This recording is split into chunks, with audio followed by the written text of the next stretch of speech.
நந்தனார். நந்தனார் சோழ நாட்டில் ஆதனூர் அப்படிங்கிற ஊரில் சேரியில் பிறந்து வளர்ந்தவர். நந்தனார் வாழ்ந்த காலத்தில் சாதி பாகுபாடு ரொம்ப அதிகமாக இருந்தது.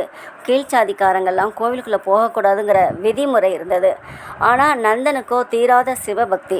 சிவபெருமானை நேரில் பார்த்து தரிசனம் பண்ணணும் அப்படிங்கிறது தான் அவருடைய வாழ்நாள் லட்சியமாகவே இருந்தது. அவருடைய தொழில் என்னென்னா, கோவில் முரசுக்கு தோல் தைச்சி போடுறதும் யாழுக்கு நரம்பு தைச்சி போடுறதும் தான். அதில் கிடைக்கக்கூடிய வருமானத்தை வச்சு அவர் வீட்டு செலவு செய்கிறதும் திருப்பணி செய்கிறதுமா இருந்தார். தினந்தோறும் பூஜை நேரத்துலலாம் கோவில் வாசலில் நின்று அவரை தரிசனம் பண்ணிட்டு தன்னுடைய கம்பீர குரல்னால் நல்லா பாடி ஆடிட்டு வருவார். கோவிலுக்குள்ளே போய் சிவபெருமானை பார்க்கணும் அப்படின்னு அவர் சொல்லும் போதெல்லாம் அவங்க சமுதாயத்துக்காரங்களே, இதெல்லாம் புண்ணியம் செஞ்சவங்களுக்கு தான் கிடைக்கும், நமக்கெல்லாம் அதெல்லாம் கிடைக்காது அப்படின்னு சொல்லி புத்திமதி சொல்லுவாங்க. அது அவருக்கு மன வேதனையை கொடுக்கும். நந்தன் கணீர்னு பாடுறதும் திருப்பணி செய்கிறதும் எந்த நேரம் பார்த்தாலும் கோவில் கோவில்னு இருக்கிறதும் மற்றவங்களுக்கு பிடிக்கவே இல்லை.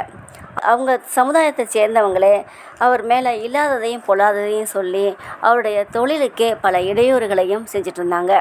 அதனால் அவரோட தொழில் முடங்கி போயிடுச்சு. அதனால் வறுமை ஏற்பட்டது. அந்த நிலையிலையும் சிவபெருமானுக்கு தொண்டு செய்ய முடியலையே அப்படின்னு தான் அவர் நினச்சார். மயிலாடுதுறை பக்கத்தில் திருப்புன்கூர் அப்படிங்கிற ஊரில் சிவபெருமானை தரிசிக்கணும் அப்படின்னு நிறைய நாள் நினச்சிட்டு இருந்தார். அந்த கோவிலுக்கும் ஒரு நாள் போகக்கூடிய சூழ்நிலை வந்துச்சு. அந்த கோவிலுக்கு போனார். சிவலிங்கத்தை எட்டி எட்டி பார்க்குறாரு. அவருக்கு சிவலிங்கம் தெரியலை. நந்தி மறைச்சிட்டு இருந்ததுனால அவர் மனசு வேதனைப்பட்டு தன்னுடைய கம்பீர குரல்னால் நல்லா பாடுறாரு, அழுகிறாரு, ஆடுறாரு, பாடுறாரு. இதெல்லாம் பார்த்த சிவபெருமான், நந்தியே கொஞ்சம் விலகிரு, எனது பரம பக்தன் வந்திருக்கிறான் அப்படின்னு சொன்னார். உடனே நந்தி விலகி தள்ளி போயிருந்துச்சு.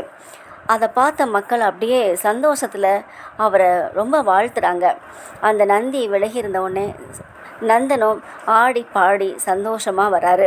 இன்றைக்கும் கூட அந்த நந்தி சிவபெருமானின் சன்னதிக்கு நேரம் இல்லாமல் கொஞ்சம் தள்ளி தான் இருக்கும். இதனுடைய தொடர்ச்சி அடுத்த பதிவில் பார்க்கலாம்.